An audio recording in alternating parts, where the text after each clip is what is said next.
Chile. Ahora, en la 92.9, te entregamos la información y el análisis de los principales hechos que mueven los mercados financieros de Chile y el mundo. Clave Morse. Decodificamos los conceptos económicos para el ciudadano de hoy. Daniel Fajardo, Diego Uribe y Felipe Reyes analizan la actualidad económica y sus conexiones con la política, el medio ambiente, la tecnología y más. Bienvenidos a Clave Morse. Miércoles 26 de junio, 9:03 de la mañana en Chile continental. Empezamos Clave Morse, este espacio donde decodificamos la economía, decodificamos los negocios, decodificamos también a las empresas, a las grandes compañías, a las medianas, a las chicas, para que de alguna forma entre todos entendamos cómo podemos desarrollarnos económicamente, progresar como país.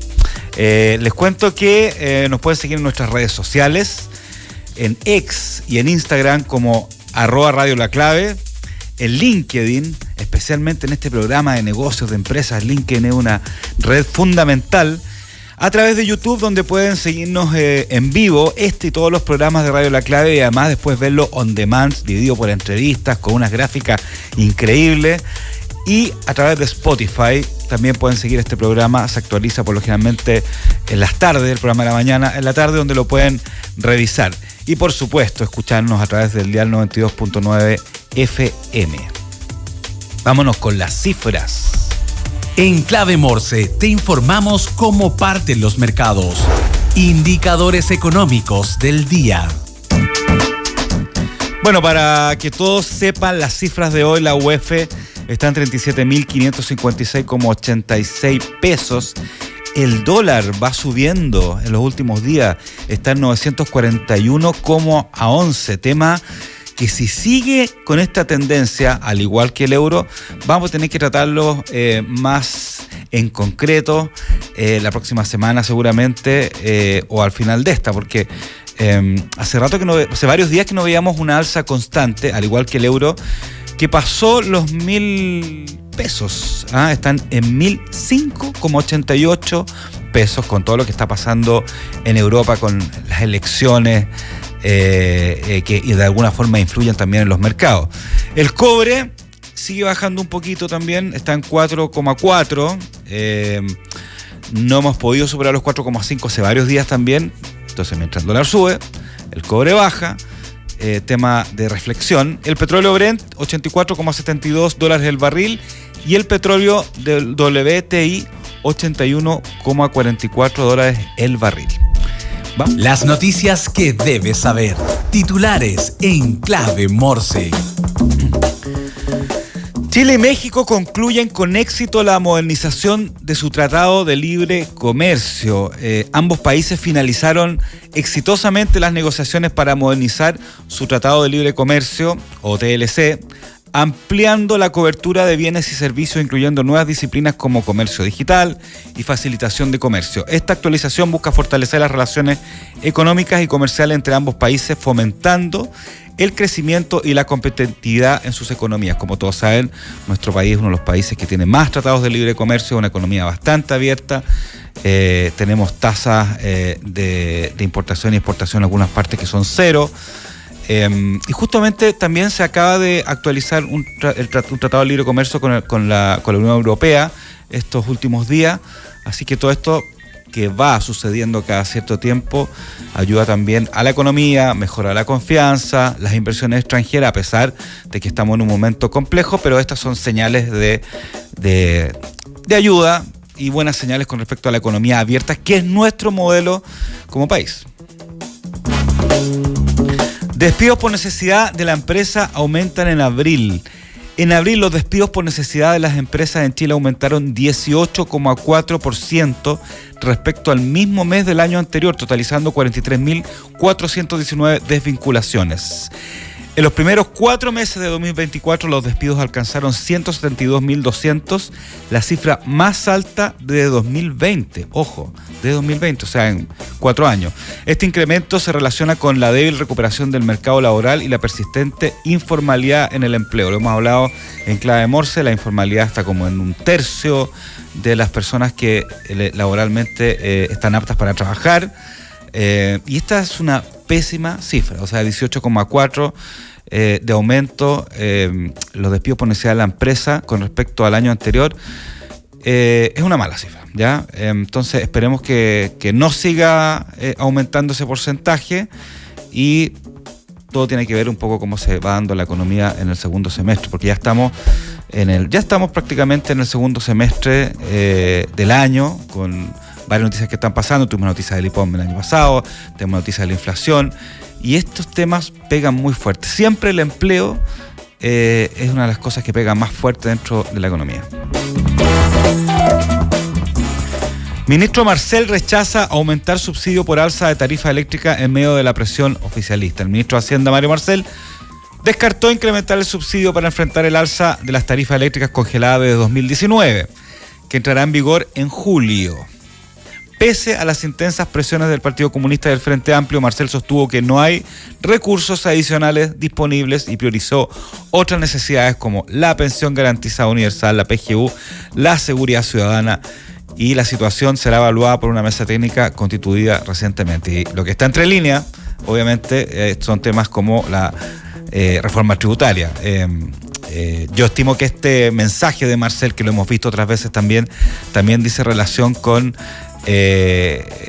componer, o sea, decir que no hay dinero, pero la reforma tributaria va por detrás a ver si resulta una vez por todas. Son pequeños mensajes que realmente hay que entender también de la política económica, y este uno más. ¿Y por qué tenemos este titular justo ahora? Porque tiene relación con nuestro invitado de hoy, que ya está en línea.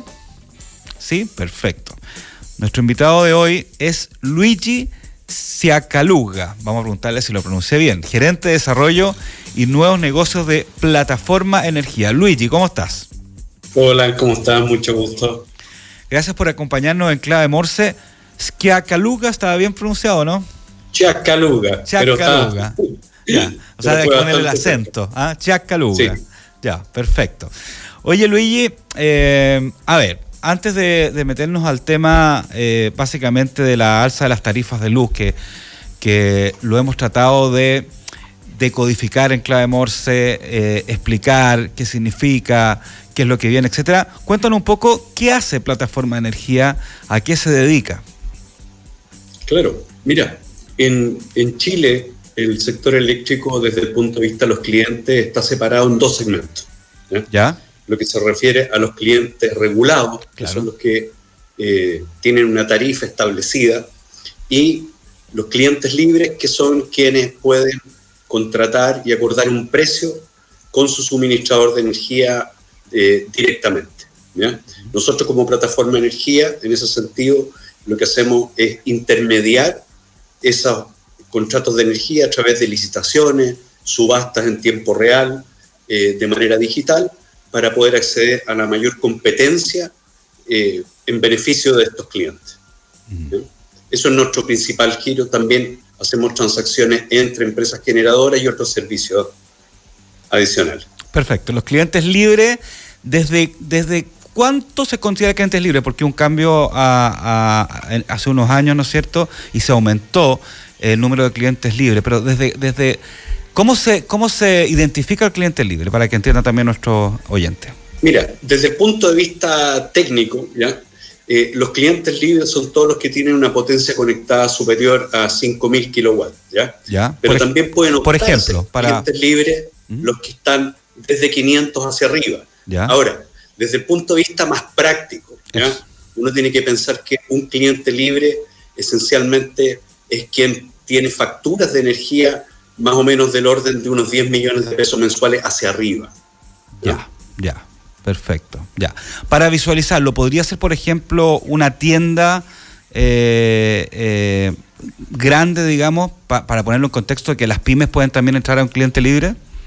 Claro, pudiese ser, sobre todo dependiendo del nivel de consumo que tenga. Por ejemplo, tiendas que tengan mucho aire acondicionado. Estamos hablando de tiendas relativamente grandes. O sea, definitivamente un mall es un cliente libre, ¿ya?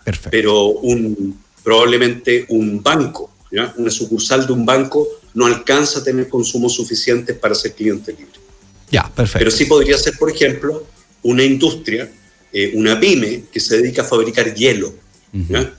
El hielo requiere un consumo intensivo en términos de energía.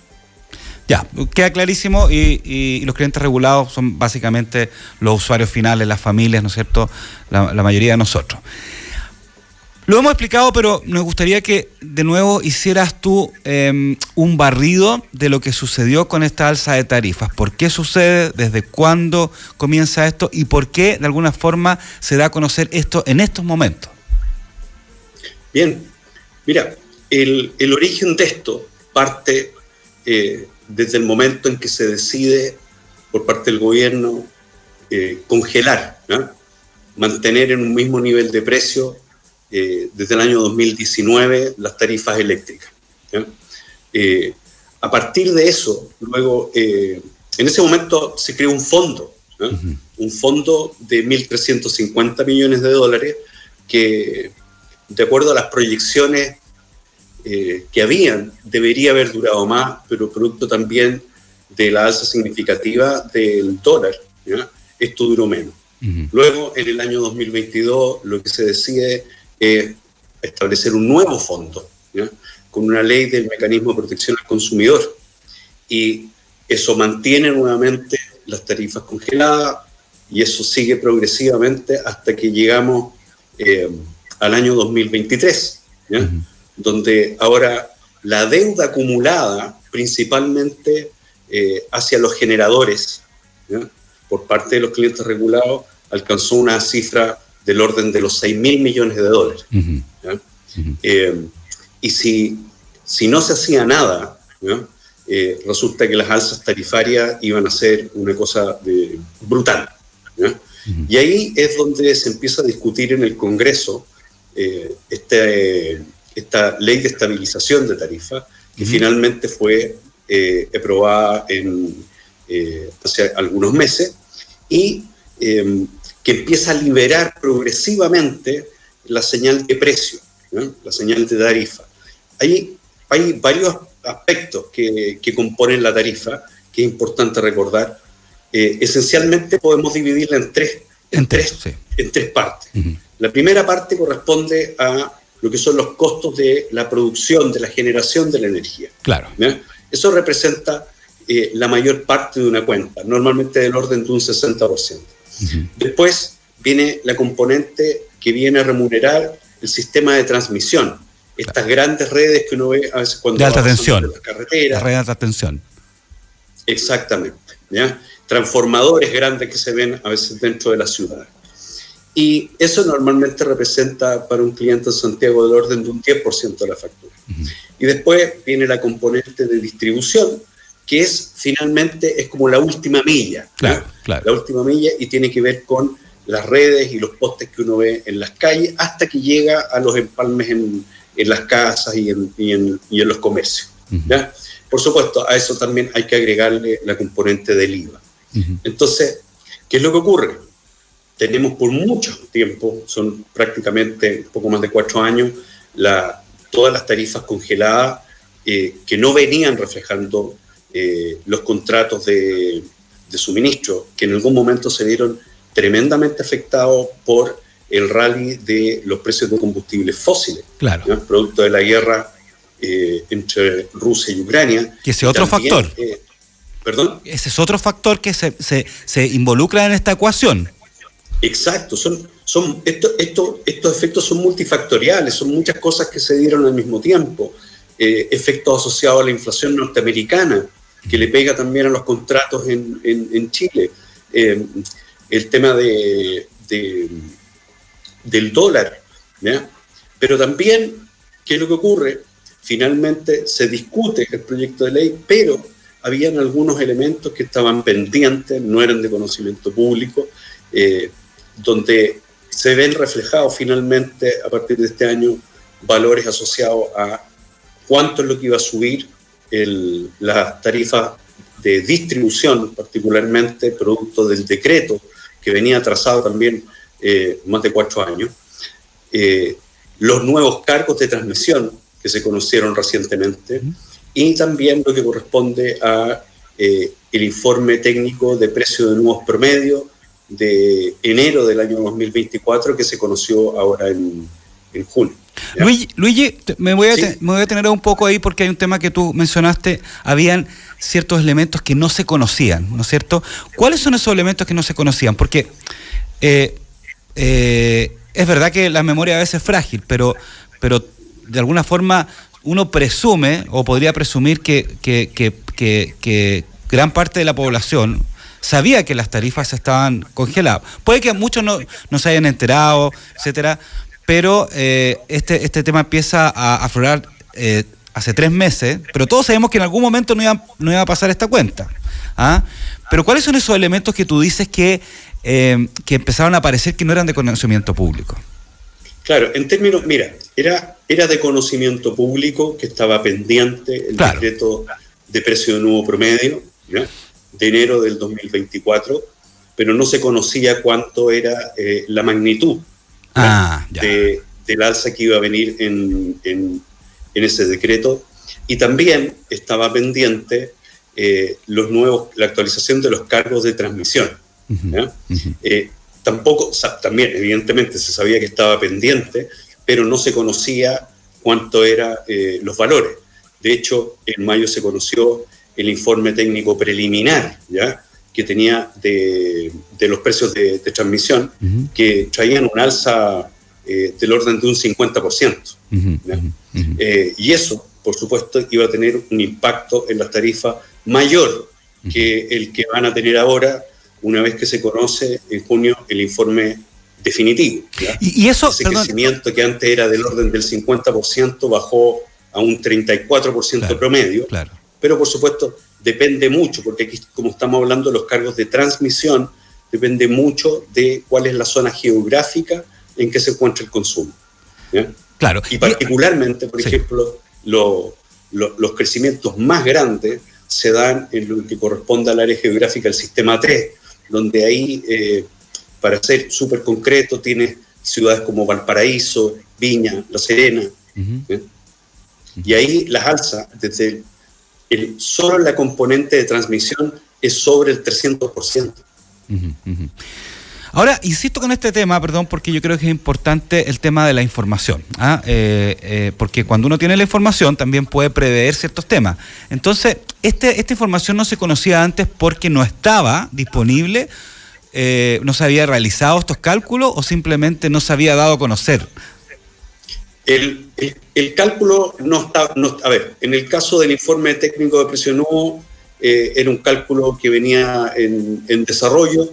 El informe preliminar, como te comenté, se vino a conocer recién el de transmisión se conoció recién en mayo, el preliminar, y el definitivo, luego observaciones y algunas correcciones que hizo la comisión, también para morigerar estas alzas, se conoció ahora recién en junio. Estamos hablando con Luigi Schiacaluga, gerente de desarrollo de nuevos negocios de plataforma de energía, entendiendo, decodificando más en detalle este tema de la alza de tarifa de luz, cómo se produjo, el tema de la información, y vamos a empezar también a hablar qué es lo que viene para adelante. Pero una última pregunta de lo que ha pasado hasta ahora, Luigi. Mientras las tarifas estaban congeladas, las empresas de estas 3 áreas, digamos, congelaron inversiones, tuvieron ciertos problemas económicos en algunas áreas, o simplemente ganaron un poco menos, ganaron menos margen del que estaban ganando. O sea, a números rojos no estaban, ¿o sí? O sea, ¿qué pasó mientras tanto en el negocio de esta compañía? Mira, como te comentaba, la gran diferencia de esta alza tarifaria proviene del congelamiento en la componente de generación. De generación, sí, claro, que son los 6.000 millones. Lo importante que hay que recordar es que eso, para efectos de cómo se cobra, viene a través de un precio promedio de los contratos de las licitaciones para clientes regulados. Ya, perfecto. ¿Ya? O sea, que cada generador tiene distintos contratos con las empresas distribuidoras que tienen establecido un precio.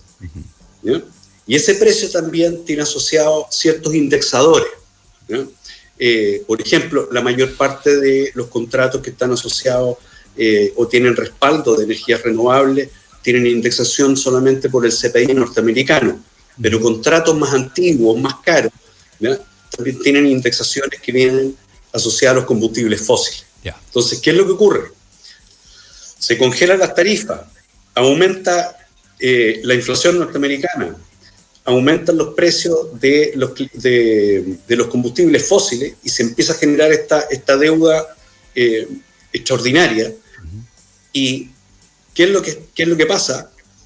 Las empresas generadoras permanecen recibiendo esta tarifa congelada, la componente congelada de esto, y no reciben esa deuda. Entonces, ¿qué es lo que ocurre? Efectivamente, el efecto que se produce en cada una de las empresas depende muchísimo del nivel de diferencia de precio que tenía que tiene entre el contrato y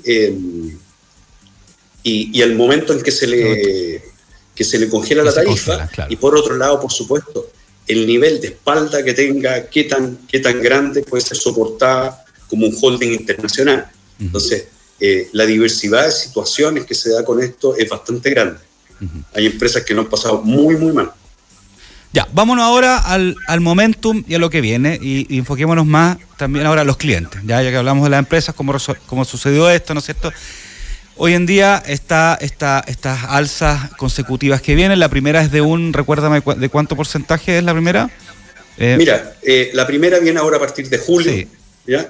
Y estamos hablando de un alza para cifras concretas, estamos hablando alzas que para clientes chicos, por ejemplo en Santiago, con un consumo del orden de 180 kWh, estamos hablando de alzas de un 13%, en cambio para un cliente de unos 400 kWh, una alza 43%, claro.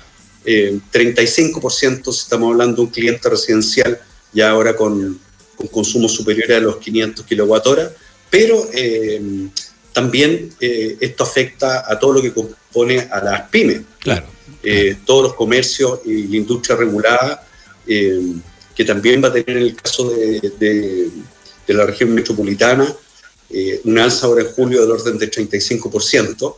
Sin embargo, existen zonas rurales donde esas pymes pueden llegar a alzas de un 60-70%. O sea, es muchísimo para una pyme ese costo, digamos, es muchísimo. Ahora, independientemente del tema de los subsidios que ya están en curso, ¿no es cierto? La gente puede inscribirse en esos subsidios, principalmente están pensados en familias de más escasos recursos, ¿no es cierto? También en pymes. Independientemente de los subsidios, la pregunta es, las empresas que finalmente te cobran la luz mensualmente, ¿podrían crear convenios especiales para que la gente, porque puede pasar que la gente se empiece a endeudar también, que no pague la luz un mes, el otro? Independientemente del alza de las tarifas, ¿tú crees que las empresas empiecen a abrir más facilidades para que la gente o las pymes o otras empresas puedan pagar esto de una forma más sencilla y que no venga todo un sopetón?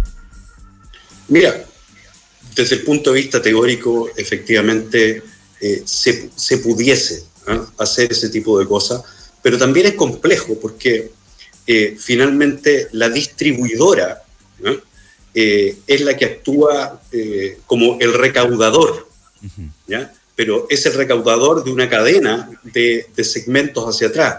Por lo tanto, en ese sentido, la distribuidora podría acordar, por ejemplo, un convenio de pago con el cliente. Sin embargo, la distribuidora tiene que mantenerse en ese sentido pagando lo que corresponde a los contratos con las generadoras hacia atrás. Claro. O sea, tendría que hacerse una cosa en esa forma como una medida simultánea. ¿Ya? Ahora, eso sería en todo caso un esquema de crédito. A eso me refiero, claro, un esquema de crédito, claro. Sí, un esquema de crédito. Ahora, pero puede ser que puede darse ese modelo en la práctica, digamos, que empiecen a pasar este tipo de cosas, digamos.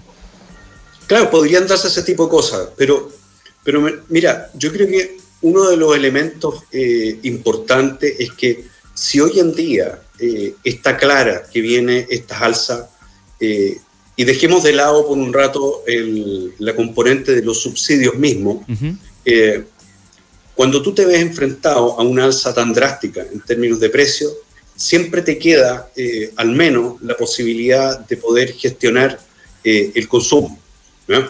Ese es un tema clave. Yo creo que, sí, por supuesto, sí. no en invierno tampoco es tan fácil. Tener la posibilidad de gestionar el consumo, pero ¿esto qué significa? Que, por ejemplo, los clientes que en algún momento estaban pensando en poner autogeneración solar, por supuesto, estos proyectos van a flotar. Me quitaste también, la pregunta que te iba a hacer, pero dale. Sí. Esos proyectos que antes tenían la duda, tienen el espacio, porque tienen que tener el espacio también para poder ponerlo. Hoy en día, sin duda, si antes estabas en la duda, hoy en día tienes la claridad que ese proyecto va a tener una buena inversión. Entonces pero también hay otras cosas que se podrían hacer que yo creo que son medidas muy rápidas, medidas muy efectivas, y que tiene que ver con hacer una modificación en particular al decreto tarifario en distribución para poder permitir el traspaso de los precios de las licitaciones que están ofertados, son precios conocidos por bloques horarios, para que los clientes también puedan acceder en ese sentido a señales de precio horaria, ¿no? ¿Qué es lo que significa esto? ¿Qué significa? Que en las horas diurnas, donde tú tienes energía más barata, sobre todo provista por energías renovables, ¿ya? Eminentemente solares, tú tienes precios que son más bajos. Claro. Eso significa que en la medida que tú puedas gestionar tu consumo como cliente, y eso puede ser desde el punto de vista incluso de un residencial, pero también desde una industria, una pyme, y tú puedas hacer alguna modificación en tu proceso, poder acceder en ese momento a energía que es más barata, ¿ya? Y eso requiere también, por supuesto, la implementación de esa modificación regulatoria, que es bastante simple, no requiere una modificación de ley, ¿ya? También el que se le permita hacer pilotaje de tarifas horarias a las empresas distribuidoras, y por otro lado, por supuesto, sumamente importante el poder desplegar lo que corresponde a medidores inteligentes, ¿ya? Porque es la piedra angular para que funcione, por supuesto, el incentivo de precio horario, ahora para que pueda ser medido ese consumo y efectivamente tengan los descuentos en la boleta. Luis Yacaluga, la verdad es que me quedaron un montón de temas pendientes, que quería meterme a todo lo que era energías limpias y la ley de net metering, cómo podía incentivar lo que está pasando a ese tipo de áreas, pero lo vamos a dejar para otra entrevista porque se nos pasó el tiempo, ¿eh? Así que gerente de desarrollo de nuevos negocios, plataforma de energía, Luis Yacaluga, muchas gracias por acompañarnos en Clave Morse y explicarnos y decodificarnos de la A a la Z el tema de las alzas, las tarifas de luz y qué cosas, porque de alguna forma tú diste varios humos blancos que se pueden dar para poder bajar el impacto que viene tanto en empresas, en pymes y en las casas. Así que muchas gracias. ¿Aló? Disculpa, Daniel, no te alcancé a escuchar lo último. No, te digo que muchas gracias por acompañarnos en Clave Morse y darnos todos esos tips también. Muchísimas gracias a ustedes. Cuando quieras, Daniel. Un abrazo, que estés bien. Vámonos a las menciones. LAB, la tecnología que permite comercializar tus productos en marketplace internacionales, conecta, publica y gestiona integradamente muchos canales a través de una sola plataforma. Encontrarás distintas herramientas para optimizar y eficientar tus ventas globales. Exportar y vender en marketplace nunca fue tan fácil. Conectamos Latinoamérica con el mundo. Y en IDMAX impulsamos y damos vida a un futuro con empresas y negocios relevantes para el mundo. Somos una consultora de negocios que piensa sin límites para impactar el futuro de cada empresa. Transformamos el presente para impactar el futuro. Negocios, proyectos, innovación. Visítanos en idmax.com. Y a la vuelta de la tanda comercial vamos a estar con Paula Tapia, directora de Transporte Público Metropolitano, en nuestro bloque de equidad de género de los días miércoles.